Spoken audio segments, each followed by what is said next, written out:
I just wanted to... Yeah. Less editing? Yeah. That's fair. Welcome! It's a little bit quieter for our audio listeners. To the effing game podcast.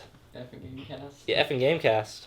Yep. Yeah, okay. I'm making sure I'm like... Sounds good. Am I saying movie in there? Like... No. yeah, I always have to double check because it's kind of like... It's in the id now. You have to get a different mindset for this Yeah. one. You're on the same couch. For 4 years... Yeah, for 4 years I've said the thing once a week. So that will get into your brain. Anyway, we're your hosts, Dylan, Nathan, and Price. Mason doesn't play video games. So if you know that, though. He plays hot shots golf. Yeah, but we don't want to talk about that. Don't include that. Yeah, we don't consider that. We are game reviewers now, so of course that means we don't include golf games or sports games. No. Yeah. Anyway, so yeah, this is our pretty laid back podcast. You know, we just get into it, get into games. We all get a little chunk of time to talk about what we're doing. Pretty straightforward. I'm not going to do this like fat, thin, perfectly fit every episode, but this is only like our first episode doing it in this casual of setting with The real what you all should be expecting going forward. Sure. Yeah. So, Price, I don't know. You're to the left of me, and I always go in this weird reverse clockwork order. So. No, that is clockwise. Oh yeah, from my perspective it is. Yeah, you're right. Anyway, so clockwise, Price, what you got? What do you got going on?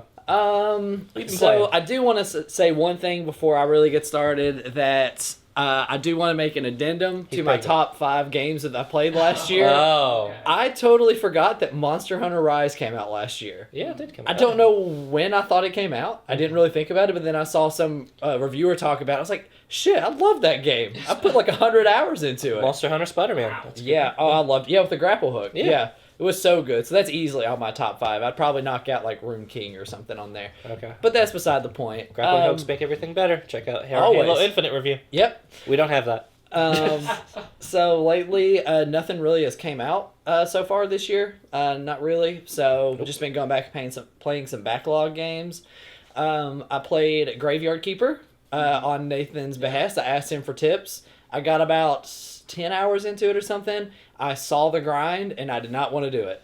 No. Yeah, that's fair. It is a very grindy game. Yeah, I put a lot of time. I saw that it's there, and it's like Stardew, but like for more adults, I guess. Like there's a lot more parts to it. I will say that you can make zombies, though, and that makes the grind easier because eventually you'll get to the point where you have like 15 zombies and they're like, farming for you, mining materials for you. This is sounding a lot like capitalism, Nathan. I'm surprised you're into that kind of stuff. The biggest gripe I had with the game, though, is the day system. I hated that. Like, I needed faith so bad to research stuff, and I have to wait like 6 in-game days to be able to get faith when that is locking all of my progression, because I have to study to get this, like, to get ink or something. Yeah. And like I have to have faith. So for 6 days I just can't do anything. And I was just like, I'm not doing this. And Nathan's gonna say, well, you could blah blah blah blah blah. And I'm like, I don't care. You do spend a lot of time doing quests. Like that's what's supposed to be kind of taking up that in-between period whenever you're like, well, I can't really progress in this way, but I can progress in this other way. Like this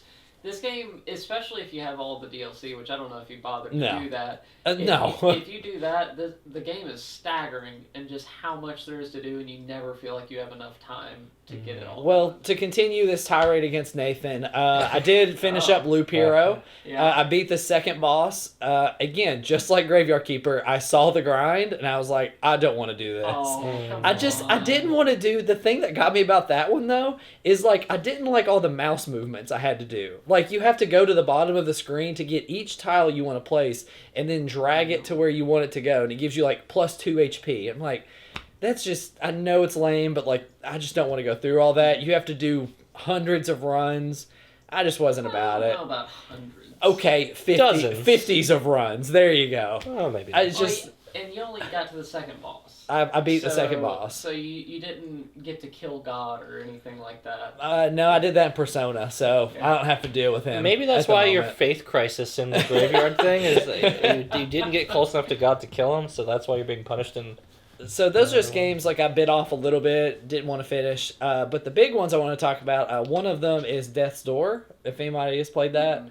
It's an indie game. It looks really good. It's got a really interesting aesthetic, which I really liked. But I think that is basically for me that's the best that it's got. The gameplay isn't too great. The story gets kind of interesting near the end. You're kind of like the Grim Reaper, and the people around you kind of want to live forever, and you kind of have to break that. Is it like bullet hell playing, or am I? Okay, no. I'm thinking something else. It's more Hades again. It's like top down hack and slash, kind of like that. It's okay, yeah. I was thinking it was in that like aesthetic. Right? It's got a cool. That's the coolest thing about it is the aesthetic. It's like black and white, really pretty. It's right. really interesting. The characters are pretty cool, but it's just like a little indie game that like I don't know. There's not too much meat to it.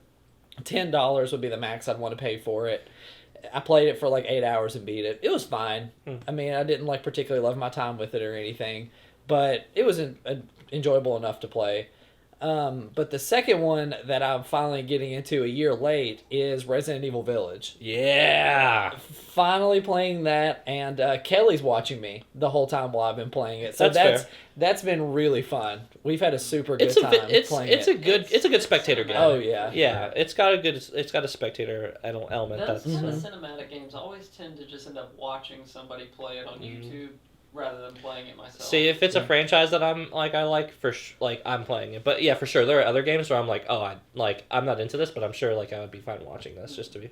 The Last of Us is another one that Oh no. That's the next one on our list. Actually, I told her like if you like this one a lot, like if you like cinematic games, like Last of Us is definitely. She can just watch the HBO series when it comes out. Uncharted. I told her that would be a good one too. It doesn't. I don't know if she'd be as too into that because it's not really meaty. It's just like a lot of like big spectacle, but doesn't have a lot to chew on, and that's why she's liking Village a lot. Is because like the normal interactions like are interesting, like the scares and stuff like that. So I wonder what she's going to think of Village, having not seen the character Ethan, in the previous Resident Evil 6. 7. 7? Yeah. Okay. Yeah, 6 is 6 is action-packed, jacked, a whole gang from the original, like 5 before. But yeah, so that one establishes him. Yeah. And then this other one, it's kind. I feel like it's important to know like his history from the previous one to really pay off. 8's very much a sequel to 7. There's a really good intro to it. Like there's a recap before it. Good. Yeah. And the intro to this game I loved, like when the guy comes in, like you're at your house and then the guy comes in. I don't really want to spoil it. I don't know if we're doing that here. Right. Yeah. But then that happens, like, oh shit, like what's gonna go from here? And then you get dumped into this castle and you meet all these characters, which we've gotten through the third boss right now. We're going to the final boss at the moment, and I keep asking all the time, like, what's the scariest part for you? And I think she said she didn't like the body horror of the third guy that turns into like a giant fish thing. Oh yeah. She didn't like the body horror. Yeah, of that. Resident Evil's very body horror-y, so that's. And I told her mine was, no, she said that and the baby, the baby. That's like downstairs. Yeah. She said she did not like that. Yeah. She said that was super freaky. Oh man, she would have a hard time going through 7. 7, I think they even said that they're like 7 was a little too scary. We wanted to turn it down just a little bit from whenever they went. Oh yeah, this is a lot more like goblins, ghouls, yeah. monsters, pow pow pow pow pow. Yeah, werewolves, lichens. Which we got to that part where you have to go into the stronghold and kill a whole bunch of them. Yeah. I think you're supposed to run through it or something because I tried killing all of them, and at the end I had 20 skulls from like just their drops. It's like I used all the ammo I had. Don't know if I was supposed to, but. Took forever, but I told her my favorite was Lady Dimitrescu, however you say that. Yeah. Step on me, right? A woman, big woman. Oh, I totally get the hype around her. Now. No, she's great though. Like, she is so good. This game, like, it's funny. I feel like this game gets a little bit of shade because it feels like everybody was just like, yeah, we were expecting to get way more of her and like that castle and stuff, and it really is like the first like. Third of the game. Yeah. Maybe first quarter of the game I'd give it. It's not a lot. Right. I mean, it's definitely a little bit more than like some of the other places, except for like the warehouse at the end or whatever. I would say that it's pretty much like the beginning run of things. And people were disappointed with that, and I can get it because she's a great character. The daughters, I think, are really fun, like little characters, even if they're not necessarily well fleshed out. But everybody was all salty that they're like just got burnt out on her very quickly, and I was just like, nah, you appreciate the time that you have with these people, and she's just solid. Like there was one point where she just popped up out of nowhere and just chops your freaking arm off. I love that moment. Right? Kelly and I aren't really like used to like Resident Evil because neither of us really played it too much.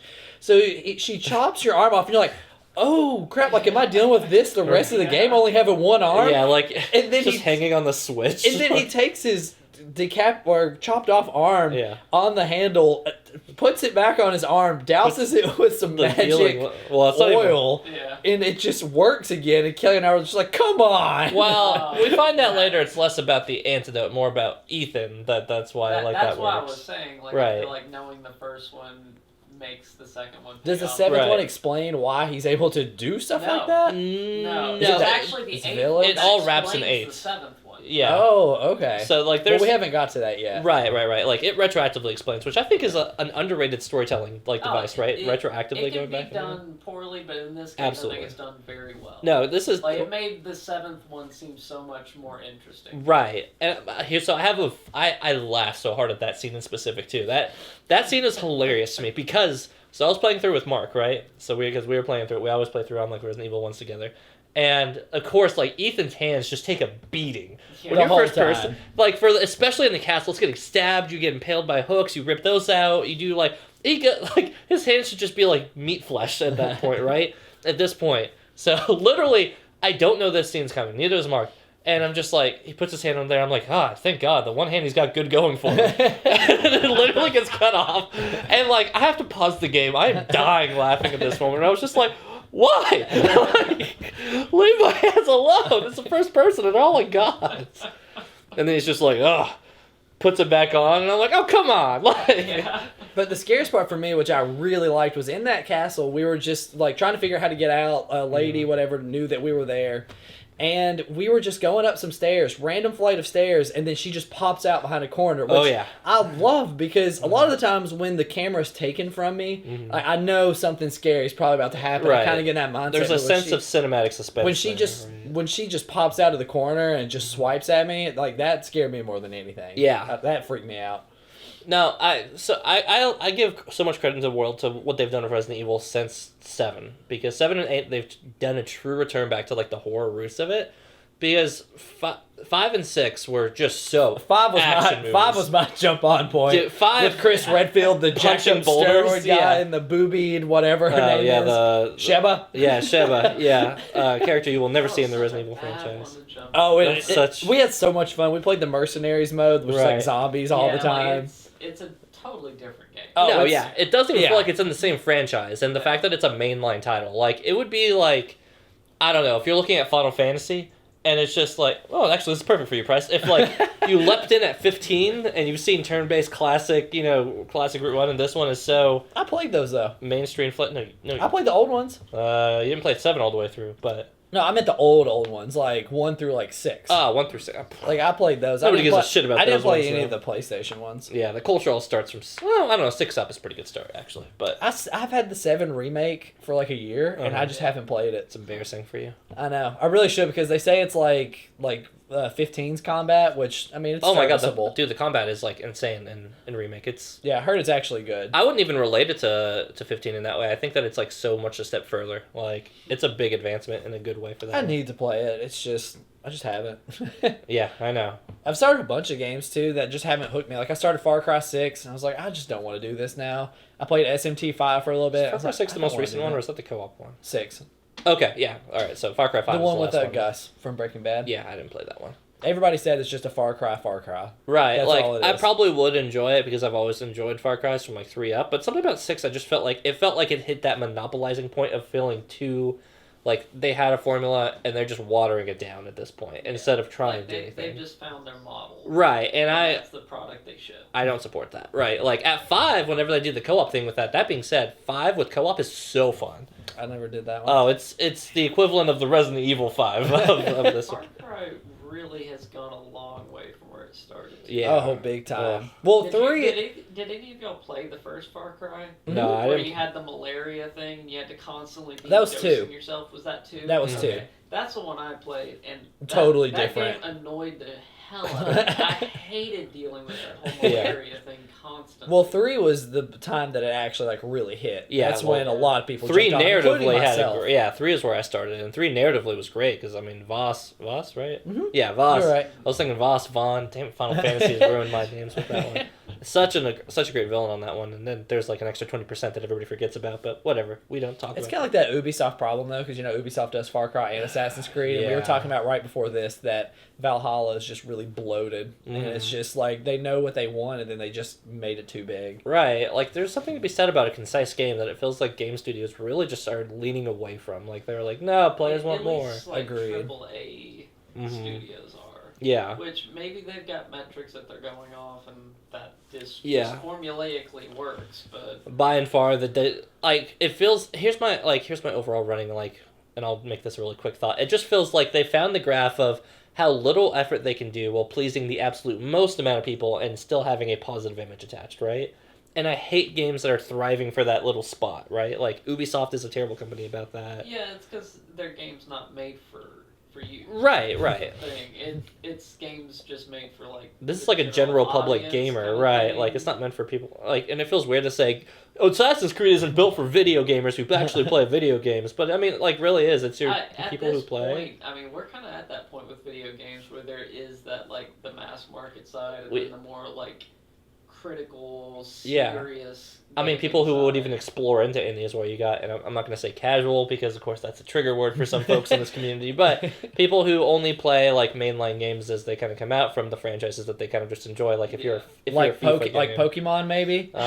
We'll get there. Hey, I play many other games other than Pokemon, but I'll talk about that when I get my turn. But, well, how about it? How about you take your turn? How about you tell us what you've been up to, Dylan? All right. That's all I've got. So, I've been playing Final Fantasy 14 the most still. I think everybody knows that if you've caught our last episode with all of that. Speaking of 14, I've been listening to a lot of the Game of the Year things, from multiple game reviewers, groups, whatever.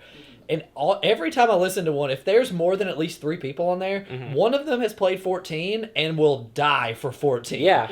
No one who has, played 14 more than 100 hours is it's a pretty good game. Yeah. I'm okay with it. They're I will sell my firstborn child to get the next expansion. I adore this game. No one is lukewarm on it. I cannot express enough how I get it too. I wouldn't go as far as I don't want to get it. Here's my big thing is that I feel like it's a game that needs it's a game that needs defending as an MMO for starters because you're already dealing with an annoying camp of people from there. Because so many people right there, because it's an MMO, you're immediately all right, that cuts off a chunk of a market, surprisingly, to only because it's a lot of hours. Right. And I get it. I can't do an MMO. Well, you've been down that rabbit hole before. Right. Yeah. So 100% I get it. But I mean, Nathan, I would argue that if you're playing Skyrim and you're putting in relative hours here and there from but I'll still be done with Skyrim at some point and put it away. Hey, I'm fine. You know what?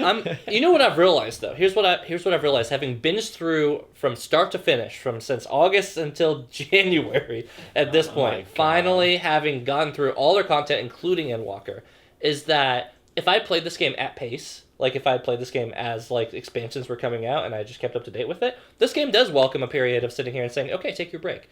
Now that I'm in Endwalker, I finally beat that. I beat the story stuff. Great. Now their big thing for this period is for high-end Savage Raid, which is all the extreme raiding people where they have to organize it. Intricately detailed. You have to have all the gear maxed out for it to even be able to stand a chance on this stuff, right? Yeah. So this is this period window, right? Where they're doing that. They're dropping equipment gear and what you're supposed to be farming and stuff.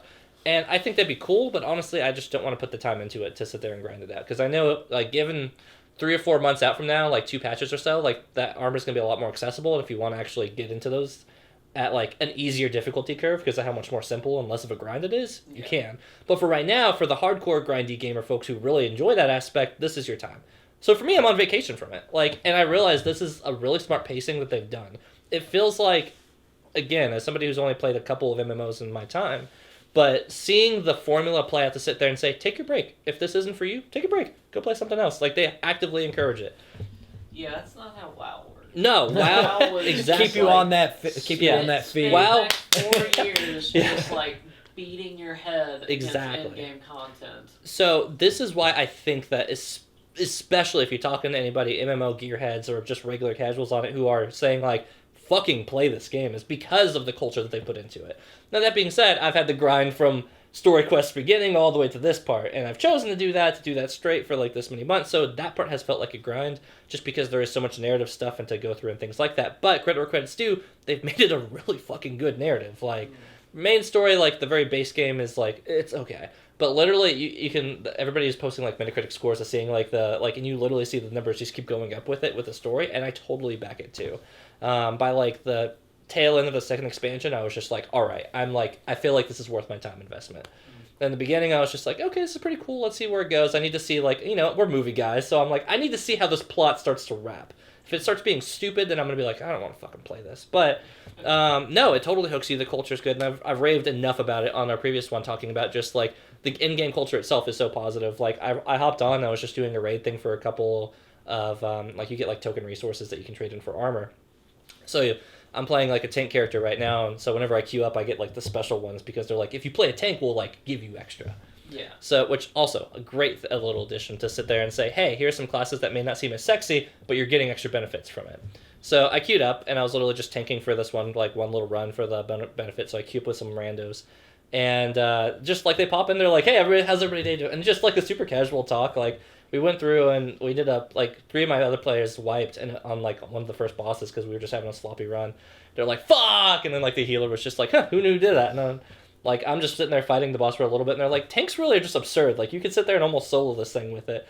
And then as I was typing and playing along, I ended up dying, which is fine because then it lets us get all back in as a party. Yeah. But yeah, just like the fun little banter, and I realized I'm like, these are just 4 strangers I'm going to this raid and not probably ever see again. I'm having a good time just chatting with them though. And I think that for the community's sake in itself, it's all the little things, but when they're done just so intricately right, it shows big picture. Yeah, and that's the thing that I think WoW just completely lost somehow. I don't know what. Nobody accuses WoW of having a good culture.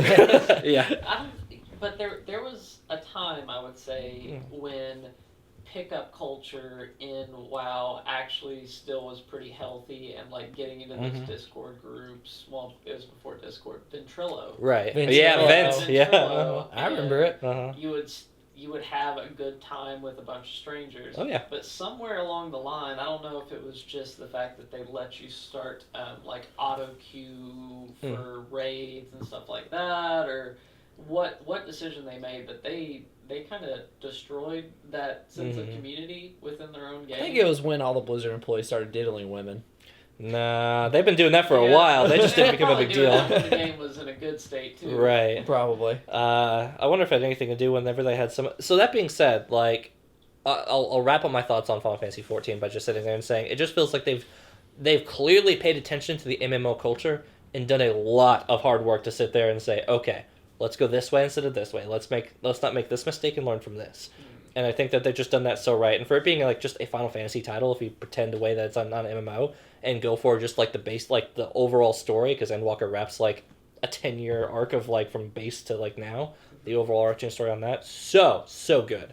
But obviously I'd get into spoiler territory talking about it and be wasted on Nathan and Price because they haven't played it, so they wouldn't know. I don't know. I don't think either of us plan on it. Right. So, but yeah, at most I would maybe watch a like supercut of the story. Yeah. No, it's sick. But anyway, so this actually ties in really well because I think that talking community, big games, and starting to see the transition of certain franchises where, Final Fantasy XIV as an MMO has been like the fans in this community will unabashedly just be like, this game deserves all the recognition, fuck you, eat it, but they'll say it nicely because that's the kind of culture we have.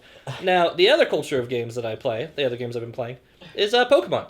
And if you know anything about this culture, especially online, you're not a true Pokemon fan unless you hate everything about Pokemon and everybody who supports it. He's also a huge Star Wars fan. So you know what? They mesh really, really well. Hey, listen, similar cultures. They're both awful products that have been doing it for a long time. And the fan base is awful. So, both of those statements are wrong. But that is not not think true. The fan base is awful for Pokemon. Yeah. I don't think I do. So the internet fan base is, if you ever talk to people in person, you're fine. Whenever you get online, here's the problem. That's what I'm talking about. All right, well, again, as a Pokemon fan and in life, yeah, if I'm literally, like, anytime I've gone to, like, a midnight release to go pick up a game or something like that, have the best time just talking to fucking randoms. I found out a few fun facts about Vaporeon, though.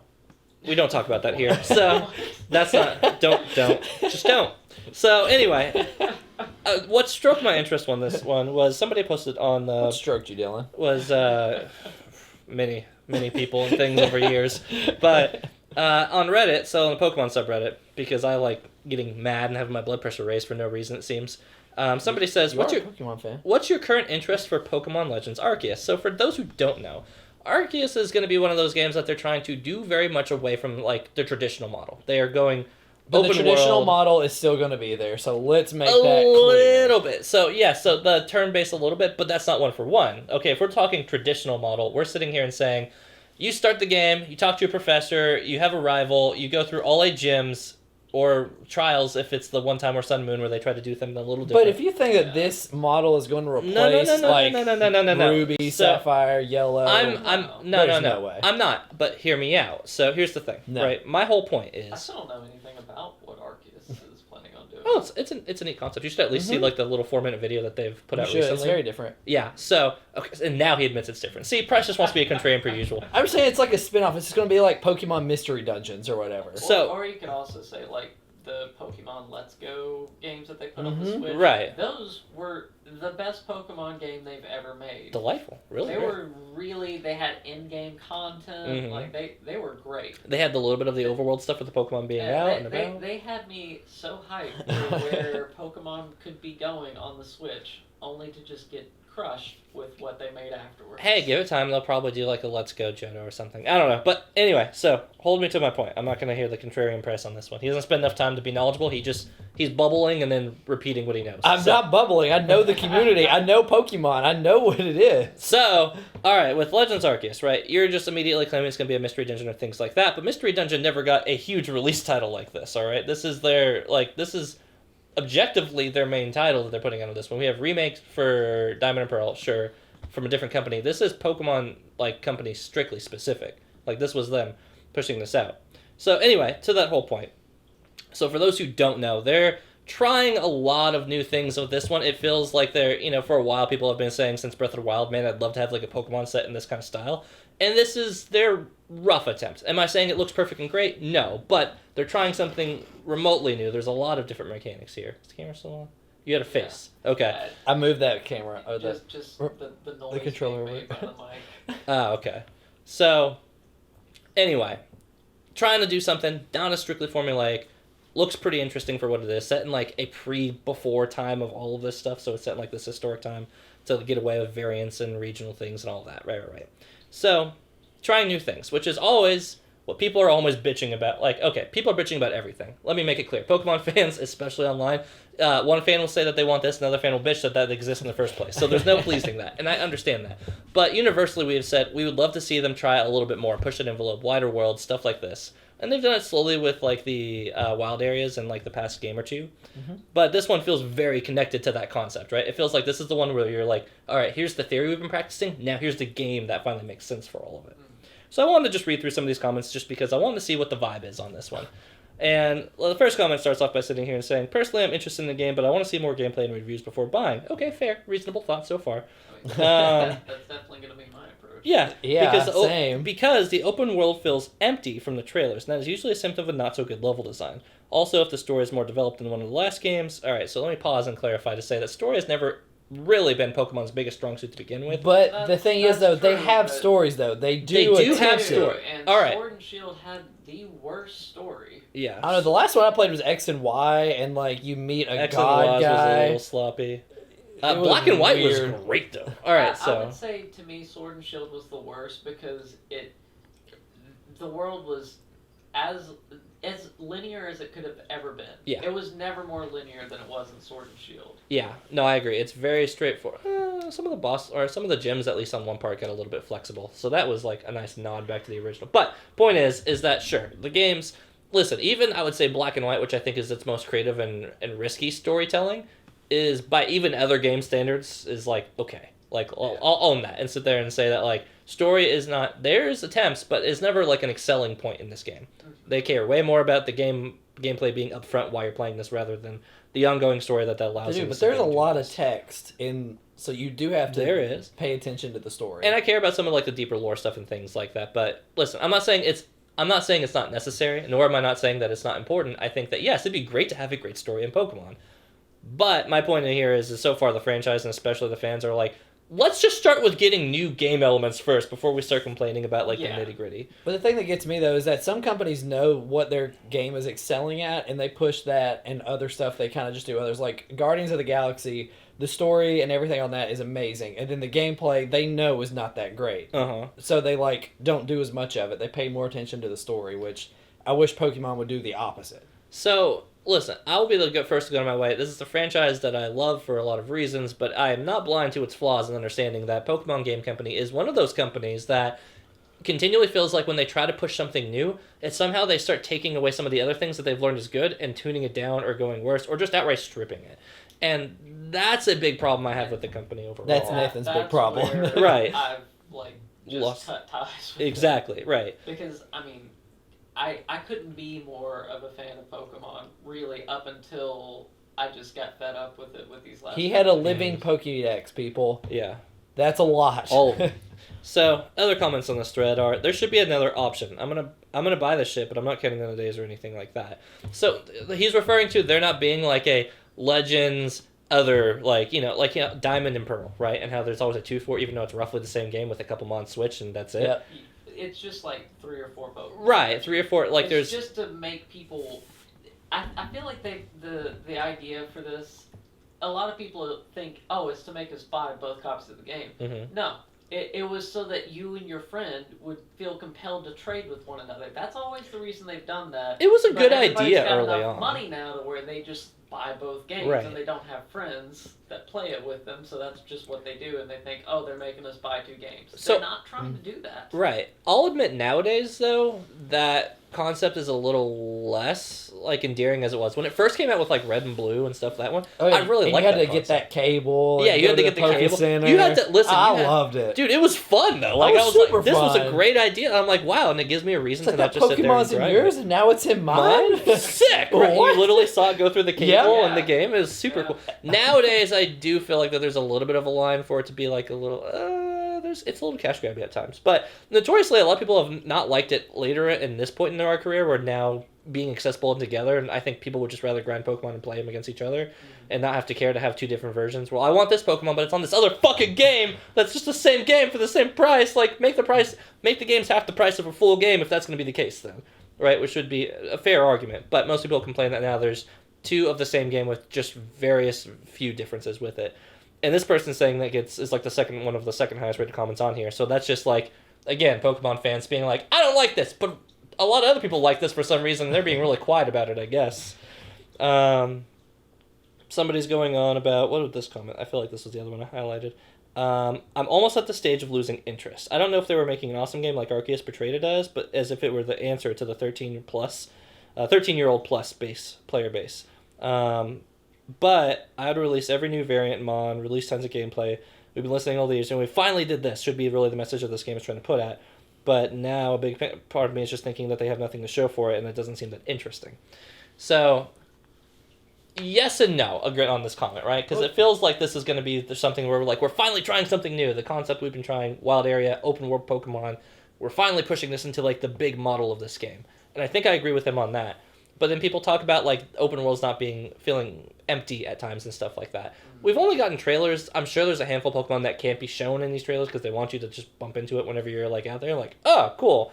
But I think my other gripe with that is that open worlds need to be too busy at times, and I think that's my problem because whenever I look at let's say an Ubisoft open world game where they're always doing the tower hunts and you gotta do that to clear up the map and stuff like that, I don't think it makes the open world feel more alive. I mean, hell, Witcher, I'll just be strolling along for a while and not bump into anything, and occasionally I'll just bump to a monster, and I'm like, cool. It's when the world feels full of monsters, I find that more disengaging. But I wonder if that's something that you guys feel on your how much is too much? I'd rather have them smaller and denser. Right? Yeah. I don't need it to be gigantic Grand Theft Auto because it feels lifeless. So. I think it should be smaller, denser, and more visually varied.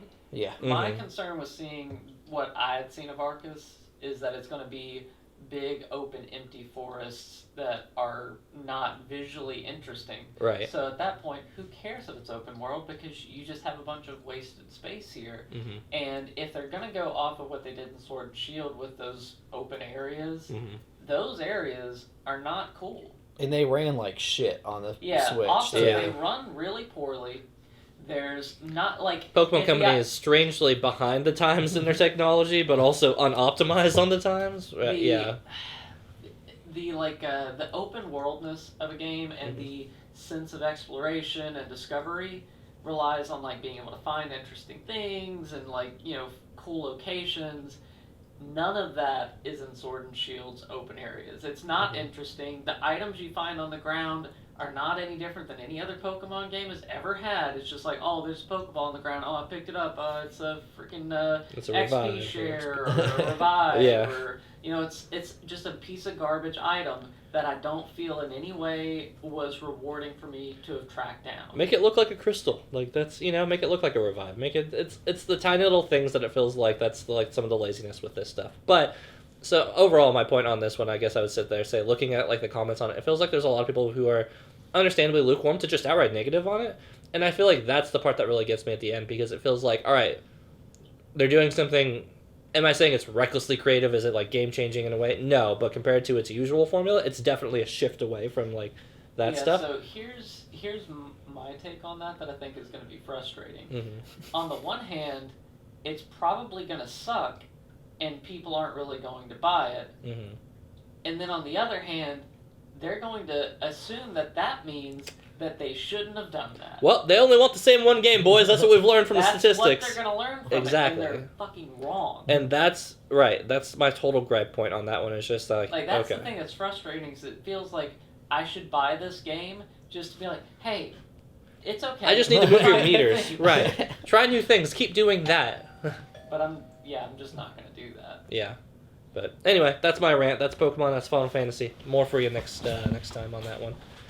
Nathan would sit here and have his turn, but I think Mason's at the door or something like that. Yeah, I think so. Mason's supposed to not be here until 2, that animal. But anyway, Mason, blah. Nathan, what do you got going on? What have you been playing? Well, so I guess I've played a lot of games since we've last talked. Based on your Steam history you have up for us right now, you have a lot. Yeah. Yeah. So I don't know if I should just take this kind of sequentially. Just do like I did, like talk about I did this, but I really want to talk about this. Sure. Yeah, where's your meat and potatoes? So that's what I I'm played a couple of indie titles just because I was wanting to get the last 3 100% games before the end of the year. Uh-huh. And Inside has 14 achievements to 100%. Yeah. I mean, I'm not saying that it's hard to 100% those. Mm-hmm. I just wanted to end the year with 52 games that I had 100%ed, so that I had one for every week. For every week of the year. Yep. So anyway, I managed that. Inside was one that I did that with. It's a game that to complete it was about 4.5 hours. The story and the visuals of that game are really good. Has anybody ever seen that game I have. before? It looks really, really good. Inside? Mm-hmm. Man, if you play that thing all the way through, what ends up happening to your little character is disturbing. It's a really messed up game towards the end of it. It's worth playing through. I highly recommend it. I don't think you need to 100% it by any means. I do want to, I know this is, sorry, it's a bit sidetracked, but I do want to go back to a point that you said that you basically beat 100% of 52 games in 1 year. I got so irate because there's this game podcast I listen to all the time. I've been listening to it for years. And they were talking about, like, how many games have you beat this year? And somebody was like 30 or whatever. And, like, no one had a high number. Like, one guy said he only beat, like, 15 games in the year. That's beaten. Yeah. That's not, like, 100%. That's right. just like they beat to the end. I'm like, how are you a game reviewer and you've only beaten 15? It's your freaking job. Depends what 15 games they are. More than 52 as well. Like the 52 is just the 100%. No, that's what I mean. Like you probably have a way higher amount, and it's just for fun for you. Like those people, it's like their job. Yeah, I don't understand it. I don't think they're all playing like Valhalla, Assassin's Creed Odyssey, like all those. No, huge that ones. doesn't necessarily surprise me from certain like groups and stuff like that, because usually, let's say it's a group of 3, like let's say we're like a reviewing podcast, right? And we have to get, like overall we have to, like any big line title, we're obviously gonna have to get, so your Pokemons, your Elden Rings, your Assassin's Creeds, your like any of the AAA stuff and any of those ballparks.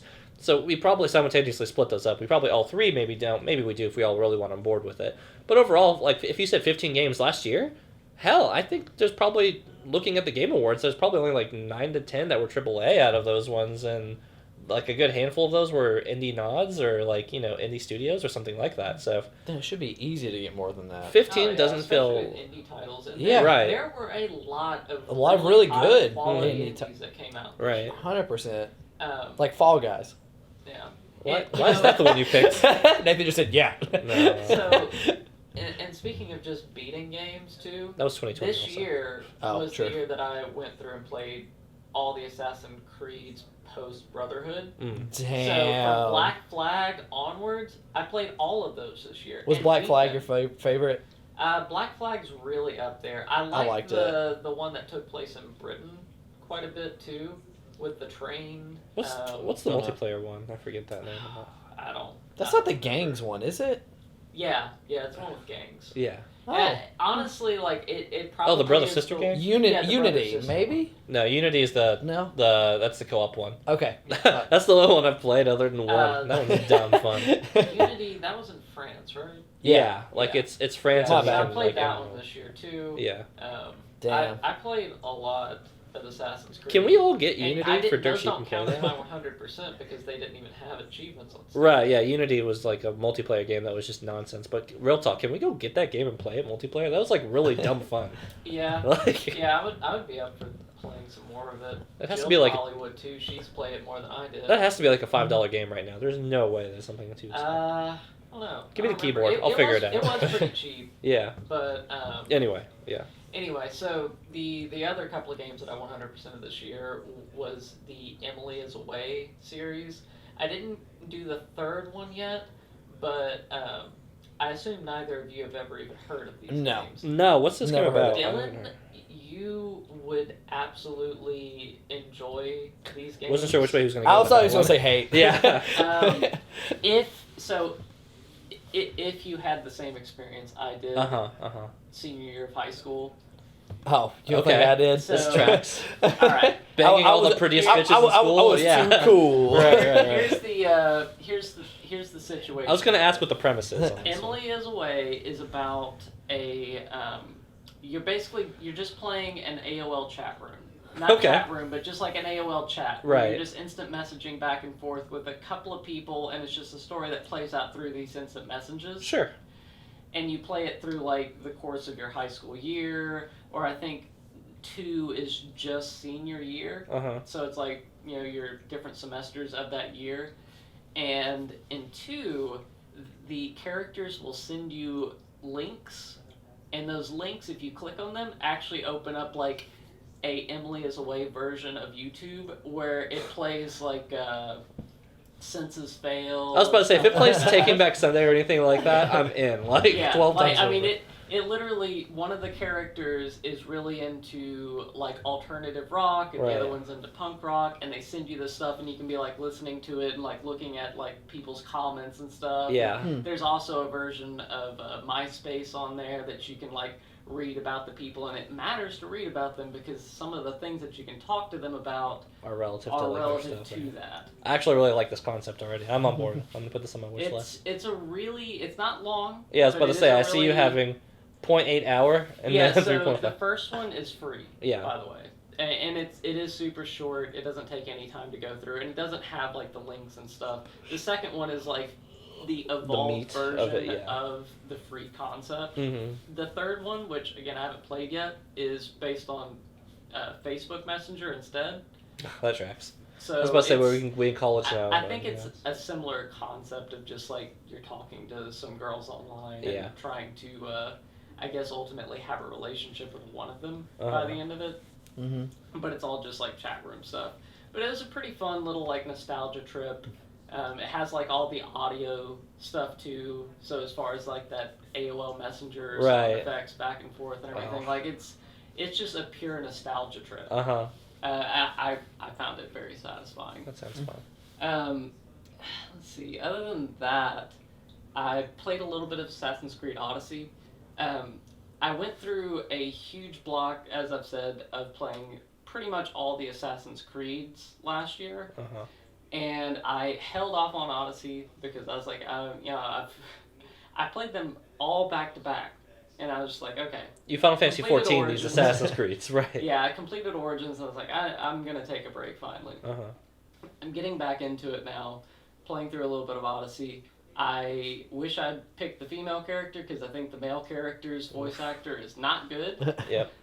He's very annoying, and I'm only 5 hours in, so I might actually just go back and restart the game with her instead. There's a 50-50 chance it's like Laura Bailey who does like the female voice of this one too, because she's the who's the male voice actor that's in everything? I'm trying to remember. Troy Baker. Troy Baker, yeah, she's the Troy Baker on the women's side of the game But, community. yeah, I mean, so far though, it's another Assassin's Creed in the new genre, where like from Origins onward, it's this new era. It's like an open world adventure, a la The Witcher, not really Assassin's Creed. Everybody wants to be The Witcher, but doesn't have all the deep lore and Slavic concepts and werewolf rights. Yeah. So it does have the actual history. It's I don't so want to much hear that easier- shit. Nuke 'em. Like, it's so much easier Nuke for 'em. Assassin's Creed to pull from its own well, because Right. its well is actual human history, Yeah. which is great if you enjoy that. And I do enjoy that. That's part of why I like those games, is I like the Stroll down history historical lane, right. stuff, and then I also like the alternative history, hidden history kind of leaning that it takes as well. So yeah, it's satisfying. I'm sure I'm really gonna love Odyssey.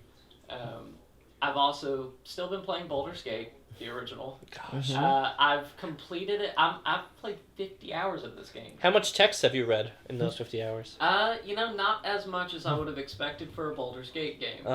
As I said last time when we talked about this, I was surprised, and still am, about how little dialogue there really is in the original Baldur's Gate versus all the other CRPGs that came after.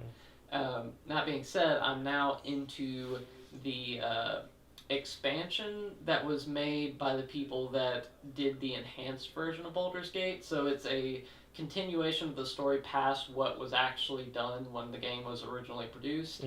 And it is very clearly designed to link Baldur's Gate 1 with Baldur's Gate 2. Because at the beginning of Baldur's Gate 2, you are trapped in a cage by some guy who's wanting to experiment on you, and you're not really sure why in the hell that's happened, or where you are, or what's going on. It's like you're catching up with your character, and it's like, there is something I missed here. And they, in this DLC story, are trying to 1.5, bridge so to that speak. gap. Yeah. And I like that. I'm definitely keen on seeing where that ends up going.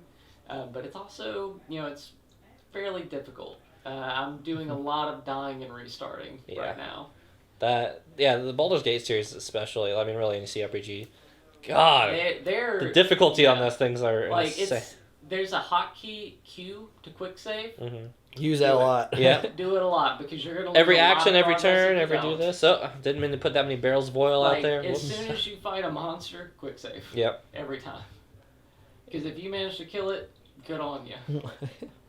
But yeah, so other than that, I did play a little bit of Stardew Valley as well. Yeah, we need I our started comfort playing foods. with a couple of people that Chris, Tall Chris, Tall who's Chris? Tall Chris. not played before, so we've started a new series. He hasn't played, so everybody's gonna play Everybody's it again. gonna replay it again. Yeah, well, and also there's I've added a bunch of mods. There's like 45 mods that I have in it. Damn. Everybody's naked. There's the Stardew Valley Expanded, which is I one could that not we've get played that in one the to work. past. I could actually give you the mods folder to get all that to work, but I've added another one that adds over 40 new people to the world. Nude and a whole people. New town. So there's like now a town up on the summit of this mountain nearby, That sounds and wow. it's huge. The amount of stuff that there is to do now is really something that has me interested again, and that's the thing that keeps having me come back to Stardew.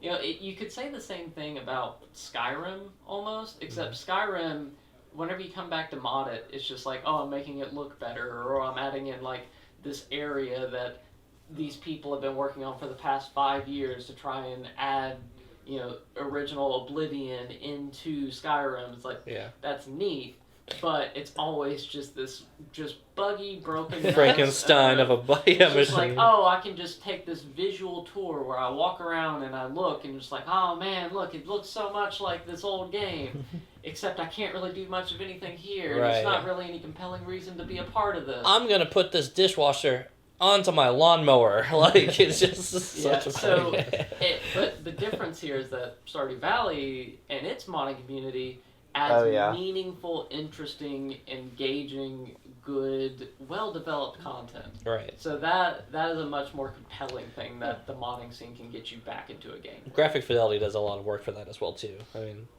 agreed. Yeah, just the simplicity of it makes it much easier for people to develop for right, it, and right. to develop deep and well constructed mods. No, it's something I've learned to appreciate about like the mod community and ROM community as well. Again, being Pokemon shill not on that one is if you ever dive into Pokemon ROMs like the fan made stuff. Oh, there's some really cool. Yeah, stuff there's some there great stories on, and knowing that Diamond and Pearl like was built with an engine that lets them like mod off of very easily. They said it's like a giant leap in the future for like the modding community, just because that game has come out in such a simple game engine that they can just mod that very easily now. So it's one a lot of people like a lot. Yeah. And the last, I've got so many games that I'm going through here, but the last one, have either of you seen The Ascent? Do either of you have? I like the movie The Descent, but I didn't hear about it going in reverse. So The Descent's really good. I need to show you guys this game. I want you all to see it. I can't believe it went under the radar for me.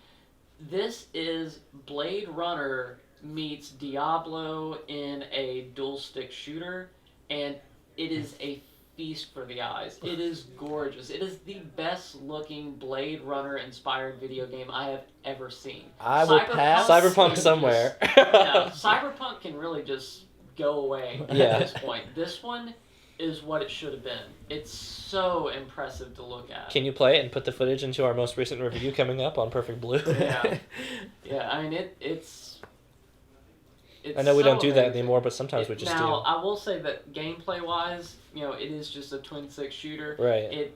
It has mechanics where you can, like, cover and, like, raise your gun to shoot and stuff, which is engaging and satisfying. I do find the gameplay pretty fun, but it is just a shooter, like, shoot-'em-up kind of thing.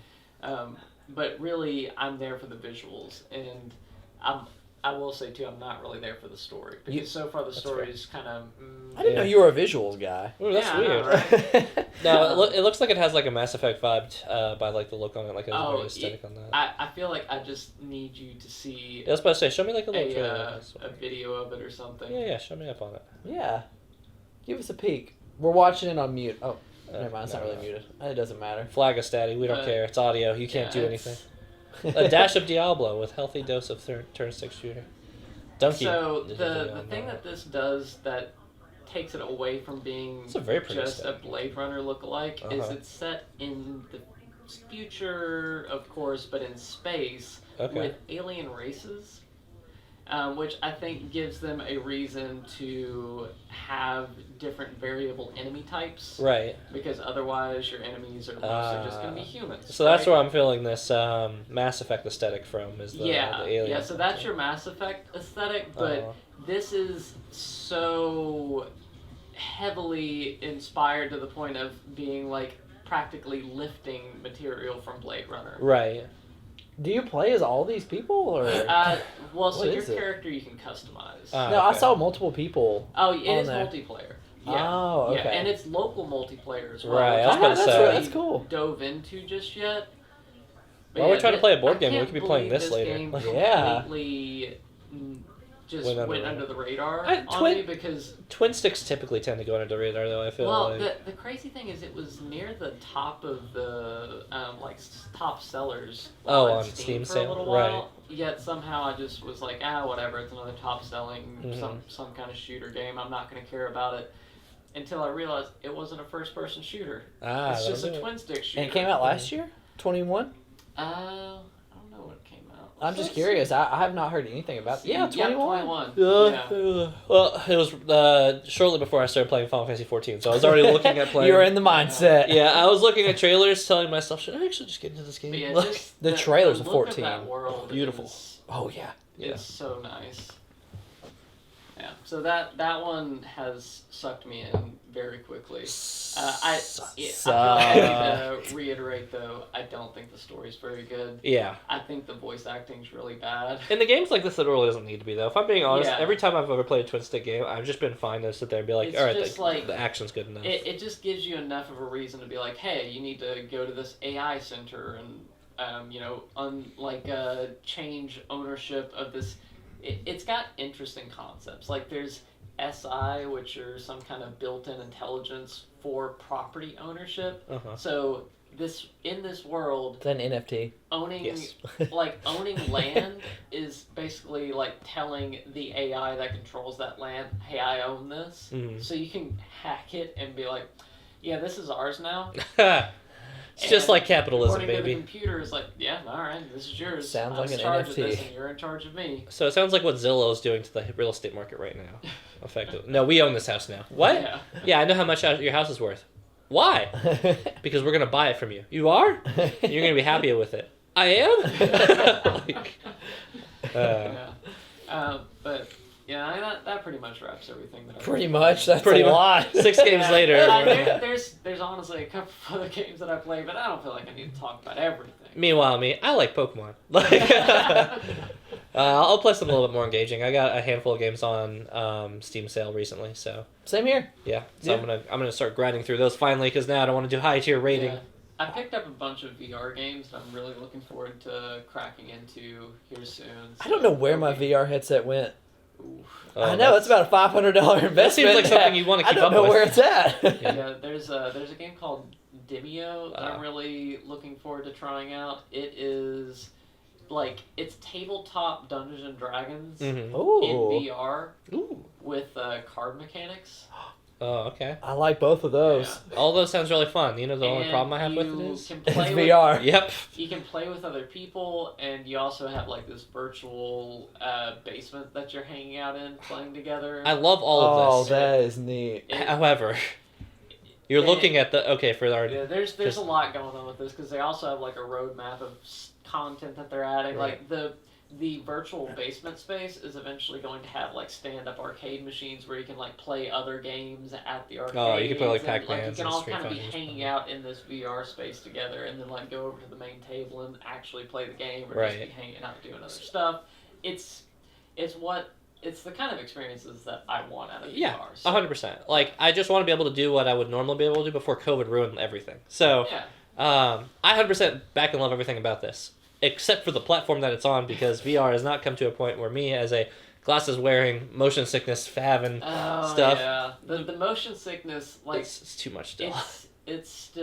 It's something where I feel so lucky that I don't get motion sickness. Must be fucking nice, Nathan. Because it's one of those gambles where it's just like Yeah. you get it and you go, okay, am I going to be the person that can actually enjoy this, or am I going to be the person that has this and like shows it to others, like the You want to Yeah. get sick? Yeah, you're the red skull. yeah, And, am I the and- Red Skull of VR? I can only guide others to something that I cannot obtain myself.